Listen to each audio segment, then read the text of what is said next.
제가 예수 믿는다고 집에서 쫓겨나서 정말 힘들고 어렵게 신학교를 다녔습니다. 바로 신학교 1학년 때, 그러니까 이름 없는 무명신학교, 광주신학교죠.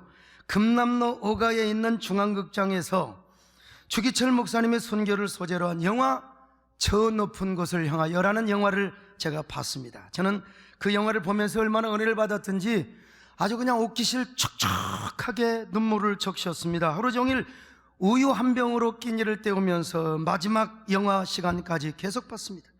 특별히 주기철 목사님께서 그 못자국을 걸어가는, 못길을 걸어가는 장면이 있거든요.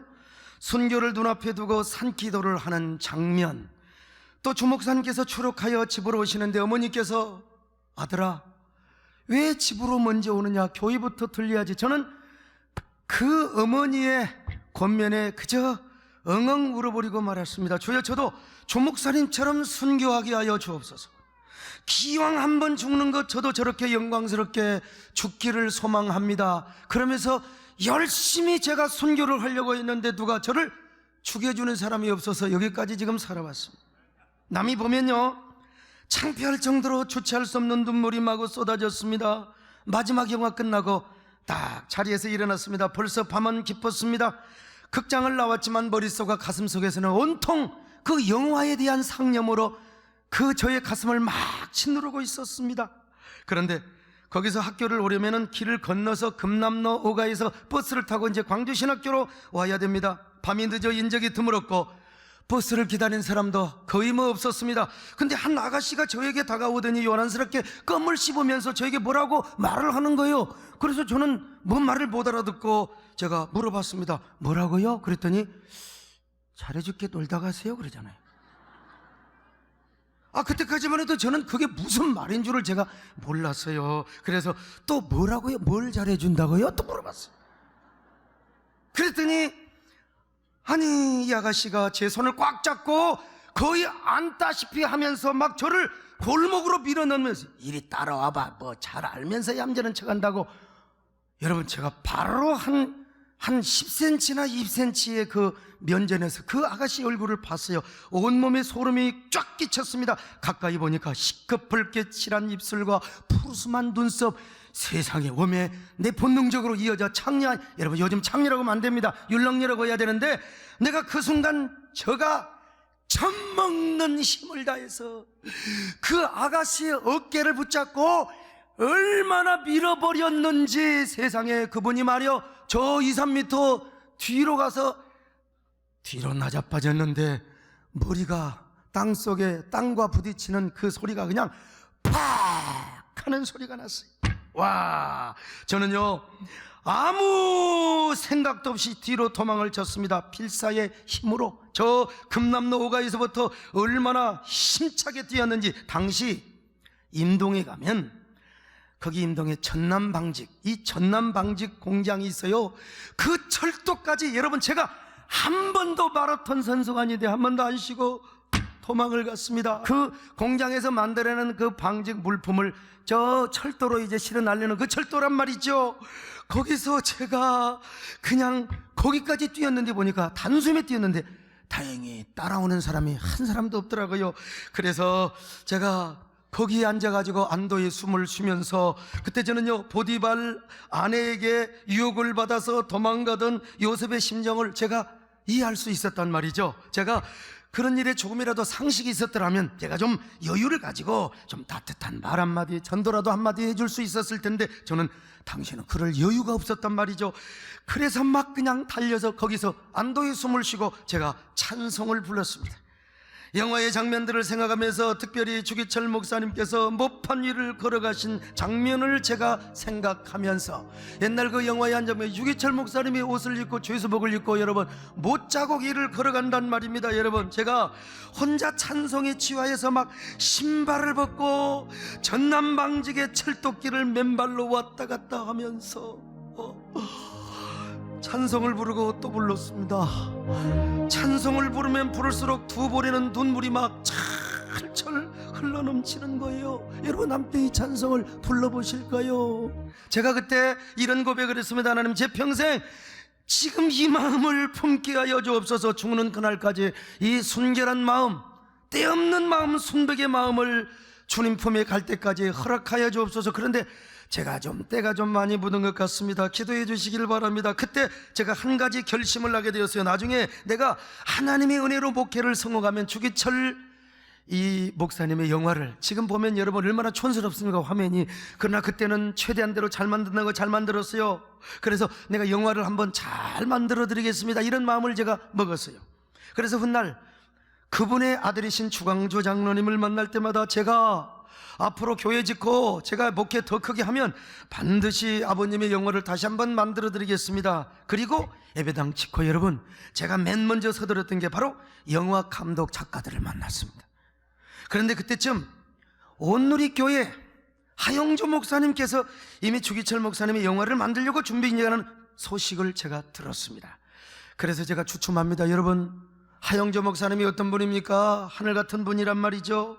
그분이 저보다 훨씬 더 잘 만들 거 아니겠습니까? 그래서 제가 몇 발자국 물러섰습니다. 그런데 아니, 또 하나님께서 그분을 갑자기, 그 어르신을 불러가셨어요. 그리고 저도 그 이후로 교계 연합 행사, 참전용사, 초청행사, 이슬람 동성애 대책 등요, 이런 일 저런 일로 몇 년을 그냥 금방 바쁘게 지나갔습니다. 그러다가 또 생각이 났습니다. 그런데 또 막상 만들려고 보니까 이 영화 감독이요, 목사님, 만들긴 만드는데 흥행은 자신이 없습니다 그러잖아요. 흥행에 자신이 없다는 거요. 여러분, 15억에서 20억 돈 들여놓고 흥행이 안 되면 또 어떻게 됩니까? 그래서 기도하며 연구하다가 KBS에 권영만 국장님을 만나서 이 다큐멘터리 제작을 의논하게 되었습니다. 물론 그 전에 주기철 목사님의 친손자인 주승정 목사님과 함께 협의를 하고 함께 이야기를 했습니다만, 이렇게 해서 드디어 주기철 목사님의 다큐가 제작이 시작이 되었습니다. 지난번 손양한 목사님의 다큐가 사실에 충실한 인간 A의 중심이었다면, 이번 주기철 목사님의 다큐는 암울했던 일제시대에 일사각오의 순교적 영성과 애국 충정을 중심으로 다룬 이러한 이 드라마입니다. 그리고 이 다큐이지만 40% 정도가 드라마로 구성이 되어 있어서 더 감동적이고 진한 영성의 향기가 여러분들에게 아마 화면을 통해서 아주 깊이 전달이 되게 될 것입니다. 그래서 다가오는 12월 25일 밤 10시에 KBS 1 1TV에 방영이 됩니다.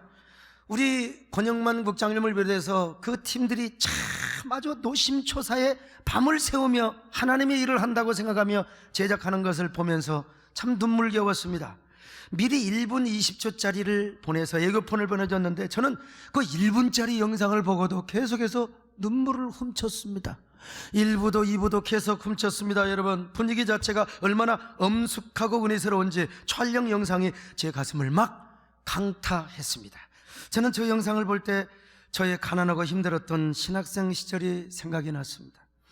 120원짜리 점심 하나 사 먹을 돈이 없어 수돗물로 배를 채우던 시절, 연휴가 되고 명절이 되면 남들은 다 고향으로 가고 집으로 가지만 저는 갈 데가 없어서 집에서 쫓겨나서 무등산 기도원을 폐회하며 혼자 광주신학교 기숙사에 남아서 허기진 배를 움켜쥐고 잠들어야 했던 그 시절이 있었습니다. 근데 그때 제가 기도했단 말이요, 하나님, 저에게 은혜를 주시면 그 영화를 다시 한번 만들어 드리겠다고 말이죠. 그래서 비록 약속을 냈던 주광조 장로님은 돌아가셨지만 하나님의 은혜로 늦게나마 이런 약속을 제가 지킬 수 있게 되었습니다. 저는 이 작품이 좀 더 많이 홍보가 되어서 많은 국민들이 좀 봤으면 좋겠습니다. 성탄절이 어떤 날입니까? 예수 그리스도가 오신 날이요. 예수 그리스도가 누굽니까? 하나님의 아들이요, 아니 하나님 자신입니다. 하나님이 사람으로 오신 날입니다. 여러분, 이걸 누가 설명할 수 있단 말입니까? 이런 미스테리, 이런 불가사의, 이런 아이러니와 같은 수수께끼와 같은 하나님의 성탄 사건을 누가 설명해 줄 수 있어요? 저는 제가 존경하는 이어령 교수님이 계십니다. 그분이 이 사랑의 이야기를 설명할 수 있겠습니까? 어느 물리학자, 어느 화학자가 이 하나님의 성탄 사건을 설명할 수 있겠습니까? 그래서 예수님의 제자 가운데 이 하나님의 성탄 사건에 감격해서 평생을 살았던 사람이 있었습니다. 바로 사도 요한입니다. 그는 요한복음 1장에서부터 성육신의 신비를 설명합니다. 하나님이 사람이 되어 오셨다. 그러더니 요한복음 3장에 와서 뭐라고 말씀합니까? 하나님이 세상을 이처럼 사랑하셨다는 것입니다. 여러분, 하나님이 세상을 이처럼 사랑하사 그 견딜 수 없는 하나님의 사랑의 본성이 발동하여 하나님의 아들을 이 땅에 보내주셨다는 거예요. 그러니 성탄절은 얼마나 감격스럽고 복된 날입니까? 우리는 성탄절 하면 옛날에 다 선물 주고받고 오헬리의 단편 소설인 크리스마스의 선물이라는 이런 소설이 생각이 납니다. 그런데 사실은 성탄절은 우리가 선물을 주고받는 날이기 전에 하나님께서 우리에게 귀한 선물을 주신 날입니다. 이 땅에서 가장 귀한 선물을 주신 날입니다. 여러분, 우리에게 이 세상에서 어떤 것과도 바꿀 수 없는 선물을 주시기 위해서 이 땅에 예수 그리스도를 보내셨어요. 자, 그렇다면 하나님은 우리에게 성탄절에 어떤 선물을 주시려고 했는가? 크게 두 가지요. 첫째로 영원한 구원의 선물을 주시기 위하여 하나님의 아들 예수 그리스도를 보내주셨습니다.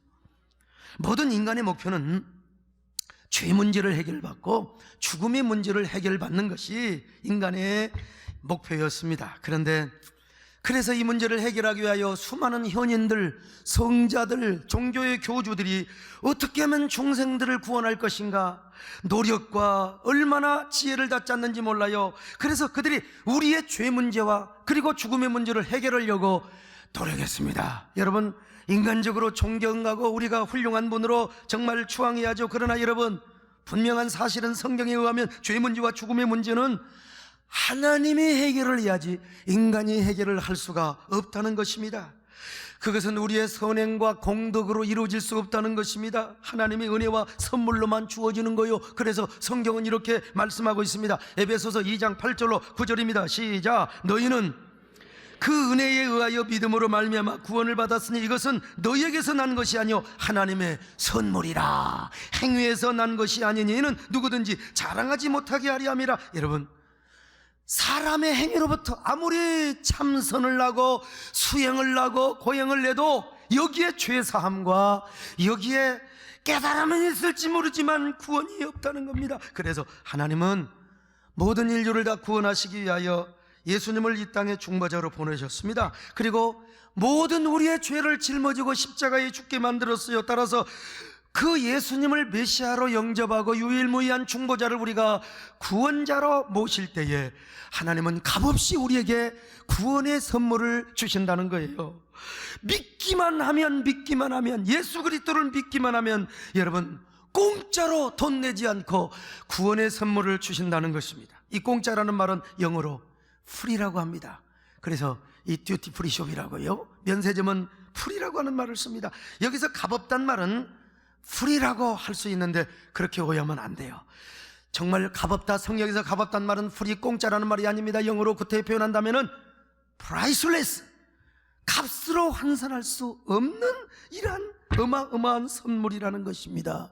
오늘 하나님께서 여러분에게 값으로 환산할 수 없는 구원의 선물을 주셨으면 아멘합니다. 그걸 믿으시면 아멘합니다. 인도에서 선교를 했던 선교사님의 간증이요. 인도는 아시다시피 힌두교 문화, 사실 불교도 힌두교에서 파생된 거 아닙니까? 이 선교사님이 힌두교와 불교 문화권에서 깊이 빠져 사는 친한 친구에게 전도를 한 거요. 예수를 믿기만 하면 값없이 하나님께서 영생이라는 선물을 주신다고 그랬더니 이해를 못하는 거예요. 선교사님, 그런 말도 안 되는 소리 하지 마세요. 우리는 구원을 받기 위해서 얼마나 많은 고행과 참선과 고통을 베풀어야 되는데 말이죠. 우리는 죄를 지으면 델타 신전에 가서 1000m나 무릎을 꿇고 복복 기어야 됩니다. 그리고 1000명 이상에게 자선을 해야 죄를 용서받을까 말까 하는데, 아니 어떻게 값없이 죄 사함을 받고 용서를 받고 구원을 받을 수 있단 말입니까? 여러분, 그 선교사님은 그래도 인간관계를 잘하며 계속해서 섬겼습니다. 그러던 어느 날 그가 좋은 진주 선물을 하나 가져왔어요. 그래서 선교사님이 이렇게 귀한 선물을 내가 어떻게 받아요? 돈을 좀 얼마간이라도 드려야 되지 않겠습니까? 그랬더니 이것은 값으로 계산할 수 없는 선물입니다. 내가 목숨을 담보로 해서 저 바다 깊은 곳에 가서 캐온 것입니다. 그래도 내가 돈을 줘야지요. 그랬더니 아이고 뭐라고 하니 말이야. 돈을 주려고 하면 그것은 나에 대한 모욕입니다. 이건 나에 대한 인격 모독입니다. 여러분, 그때 성교사님의 말꼬리를 잡아서 이야기를 했다고 합니다. 형제여, 값없이 구원의 선물을 받는다고 하는 말이 바로 그 말입니다. 지금 예수 그리스도를 믿으면 값으로 계산할 수 없는 영생의 선물을 주시는 겁니다. 이래서 전도를 했다는 거 아니겠습니까, 여러분? 오늘 이 가운데도 혹시 예수 믿지 않는 분들 계시면은, 값없이 주시는 하나님의 선물을, 예수 그리스도를 믿음으로 받을 수 있기를 바랍니다. 그런데 성탄절은요, 하나님께서 우리에게 가장 귀한 선물을 주시기 위하여 바로 하나님의 아들 예수 그리스도를 이 땅에 보내주신 거예요. 그러니 얼마나 감사합니까? 그래서 바로 그 감사하는 마음으로 우리가 성탄절에 교회 와서 성탄 감사 예배를 드리는 거예요. 여러분, 성탄절에는 말이요, 저 어디 스키 타러 가고 선물 주고 그런 날이 아니라 우리 하나님을 섬기는 사람은 이곳에 와서 동방박사처럼 하나님을 섬기고 아기 예수를 경배하는 날입니다. 할렐루야. 두 번째, 우리에게 진정한 평화와 화해의 선물을 주시기 위해서 예수 그리스도를 보내주셨습니다. 아담과 하와가 에덴 동산에서 선악과를 따먹은 이후부터 에덴의 동쪽으로 쫓겨났습니다. 에덴의 동쪽은 살욕과 분노와 온갖 저주와 그리고 살인, 얼마나 저주가 가득한 곳이지 뭐. 그런데 이런 에덴의 동쪽에 쓴뿌리 저주, 살욕, 분노, 모든 미움을 말이죠, 사랑과 평화, 행복과 화해, 화목의 세상으로 만들어 주시기 위하여 예수 그리스도가 맨살에 아기로 오셨다는 것입니다. 여러분 이야기 알고 계시잖아요. 한 남자가 있었습니다. 17살 때부터 고깃배를 타며 어부들 밥을 해주는 거예요. 아리온호가, 세상에 남극에 완전히 자초되어 있는 이 선스타워를 탁 구조한 거, 이거 여러분 성탄 선물이라고 할 수 있잖아요. 자, 이 고깃배를 타며 어부들 밥을 해주는 일을 했는데 온갖 고생을 하며 안 해본 일이 없었습니다. 그러다가 결국 할 일이 없어서 직장도 없고 힘은 세고 쌈만 자르고 그래서 깡패가 되었습니다, 여러분. 그런데 깡패를 하다가 술집에 가서 술집 여자와 어느 날 잠을 잤는데 이게 덜컥 임신이 돼버렸어요. 아빠는 깡패 건달이고 엄마는 술집 여자니 애를 어떻게 키웁니까? 피임이 별로 발달되지 않아서 아들을 낳습니다. 그래서 그 아들을 낳자마자 고아원에다가 던져버리고 여자가 도망가 버렸어요. 그리고 부모에게 버림을 받은 그 아이는, 고아원에서 자란 그 아이는 미국으로 입양이 되었습니다. 미국으로 입양된 아들은 성장하면서 부모를 증오하며 자라는 거예요. 그냥 말이야, 나는 오발탄이다, 나 같은 놈을 왜 낳아가지고. 청소년 때까지 아버지를 저주하며 이빨을 갈겨 살았어. 그러던 어느 날 그를 키워준 양아버지가 이렇게 말하는 거야. 아들아, 너 그렇게 부모를 미워하지 말고 너의 부모를 찾아서 너는 예수 그리스도의 사랑으로 부모님을 용서해라. 그래서 아버지 어머니를 언젠가 만나서 용서하려고 열심히 공부합니다. 여러분, 쪽팔리게 안 되잖아요. 열심히 공부해야 되잖아요. 공부를 열심히 해서 박사학위를 받았습니다. 그리고 대학 교수가 되었습니다. 그리고 나서 아버지를 찾은 거예요. 그러나 그를 버린 깡패 아버지는 맨날 쌈질이나 하고 감옥에서 인생의 젊음을 다 보냈어요. 근데 감옥에 들어가서 누구를 만났느냐? 예수님을 만났습니다, 여러분. 자, 그래서 교정 선교가 참 중요한 것입니다. 그리고 출소를 해서 그가 바로 신학교를 가서 목사가 되었습니다. 전국 각지를 돌아다니며 교정 선교를 합니다. 근데 어느 날 집에 와서 보니까 한 통의 편지가 와 있는 거예요. 바로 깡패 시절 술집 여자와 함께 나와서 버렸던 그 아들이 아버지를 찾는다고 편지가 와 있습니다. 일리노이 주 주립대 교수가 되어서 아버지를 찾은 거예요. 그 목사님은 편지를 붙들고 그저 주저앉아서 엉엉 울어버리고 말았어. 그리고 그 아들에게 너무나 미안하고 죄송한 마음이 들었어요. 그렇게 해서 드디어 시카고 공항에 도착합니다. 일리노이 주립대학에서 교수가 된 아들이 나타납니다. 목사님은 수십 년 흘렀지만 여러분, 그걸 윤기라고 하는 거예요. 아들을 보자마자 아들을 탁 알아보는 거예요. 그리고 그 아들 앞에, 그 공항의 시민바닥 앞에서 덥석 무릎을 꿇고 아들에게 엉엉 울며 이렇게 고백을 합니다. 아들아, 내가 너를 버렸다. 이 못난 내비를 용서해다오. 나는 너에게 미안하단 말라 한마디도 할 수가 없구나. 얼마나 나를 원망하고 미워했느냐. 나는 너희 아버지가 될 자격이 없는 깡패였다. 나를 얼마든지 욕해도 좋다. 내 얼굴에 침을 뱉어도 좋다. 나는 그저 너를 이렇게 본 것만으로도 감사하다. 아들아 미안하다. 그러고 그냥 바짓가랑이를 붙잡고 막 울었어요. 그랬더니 아들놈이 눈물을 흘리면서 감동을 받고 그놈도 같이 무릎을 꿇고 아버지 일어나세요. 저는 인간의 사랑으로는 아버지를 용서할 수 없습니다. 그러나 내가 예수 믿고 양아버지를 만나 하나님의 자녀가 되었습니다. 그래서 저는 아버지를 하나님의 사랑으로 용서합니다.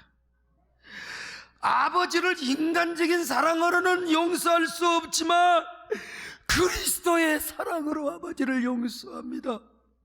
아버지 사랑합니다. 일어나세요. 아버지를 일으켜 세우는 거요. 여러분, 그 순간 아들도 아버지와 함께 껴안고 눈물바다를 이루는 거요. 온 지나가는 사람이 다 모여들었습니다. 아버지와 아들은 그렇게 해서 에덴의 동쪽과 같은 분노와 에덴의 동쪽과 같은 살육과 증오가 가득한 이러한 여러분요 미움, 이걸 다 극복하고 사랑과 평화와 화해와 화목의 아름다운 관계를 만들었다는 것이 아닙니까? 그 목사님이 우리 교회 몇 년째 와서 간증을 하여 여러분 우리가 눈물바다를 이루었지 않습니까?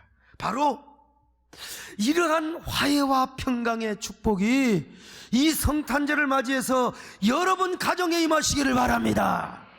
여러분, 이러한 화해를, 이러한 평강의 선물을 주시기 위하여 예수님께서 이 땅에 오셨단 말입니다.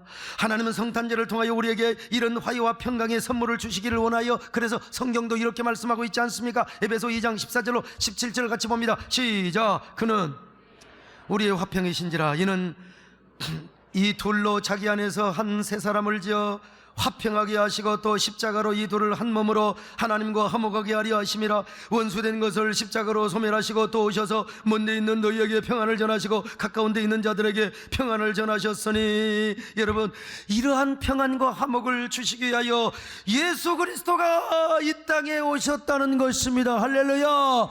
이런 평화가 우리 교회뿐만 아니라 이 민족에게 임하시기를 바랍니다. 우리 대한민국에 임하시기를 바랍니다. 우리가 이런 얘기를 하면은요, 성 프란시스의 평화의 기도와 노래가 생각이 납니다. 아무튼 이렇게 성탄절은 하나님께서 우리에게 구원이라는 선물과 화해와 또 평강의 축복을 주시기 위하여 예수님을 보내신 날입니다. 그러니까 이날 얼마나 행복한 날인지 모릅니다. 얼마나 감격스러운 날인지 몰라요. 그날 오셔서 아기 예수가 주시는 이 선물을 여러분들이 더 넘치게 받아 누리고 경험하시기를 바랍니다. 성탄절은 놀러가는 날이 아니에요. 그날은 겸손하고 낮아지는 마음으로 아기 예수를 만나러 오는 날입니다. 그래야 2000년 전 말구이에 태어나신 아기 예수를 만날 수 있고 위대한 성탄 선물을 풍성하게 누릴 수가 있어요. 그런데 제가 참 청계천에서 성탄트리 많이 가보세요. 우리 교회도 하루 지금 공연을 날짜를 잡아놨는데요, 제가 그때 그 점등식에 가서 축시를 했어요. 못하는 축시지만요, 평강의 왕, 사랑의 빛이여, 얼마나 낮아져야 당신을 만날 수 있나요? 얼마나 가슴 저려야 당신의 사랑을 알 수 있나요?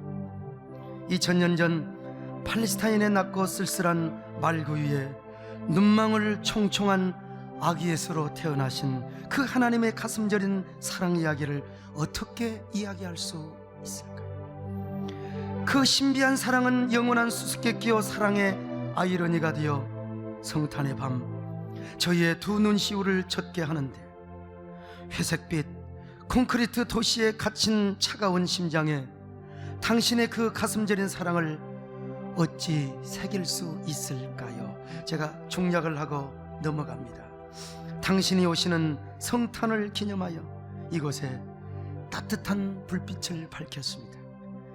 이 사랑의 불빛이 한국교회와 세상에 소통을 잇는 빗줄기가 되게 하시고 민족의 광야와 저 북녘에 이르기까지 통일의 희망을 알리는 별빛이 되게 하옵소서. 그리고 바다를 넘고 국경을 넘어 온 지구촌을 하나로 묶는 사랑과 평화의 띠가 되게 하소서.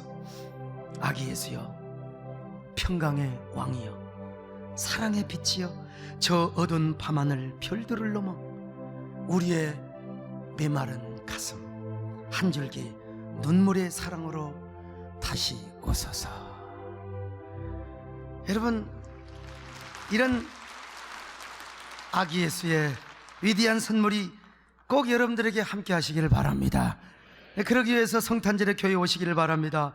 동방박사가 빈손으로 오지 않았습니다. 여러분, 황금과 몰약과 유향을 가지고 온 것처럼 여러분도 빈손으로 오지 말고 성탄 축하 감사 헌금을 가지고 오시기 바랍니다. 이 헌금은 미디어 문화 선교와 우리보다 더 소외되고 낮은 곳에 사는 사람들을 위해서 그리스도의 이름으로 쓰여지게 될 것입니다. 여러분, 그런 성탄절에 여러분들에게 감격과 놀라운 축복이 있기를 바랍니다.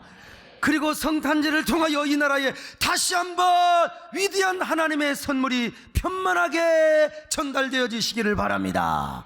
하나님 아버지, 고맙습니다. 우리 모두 이런 하나님의 축복된 성도들이 되게 하여 주옵소서.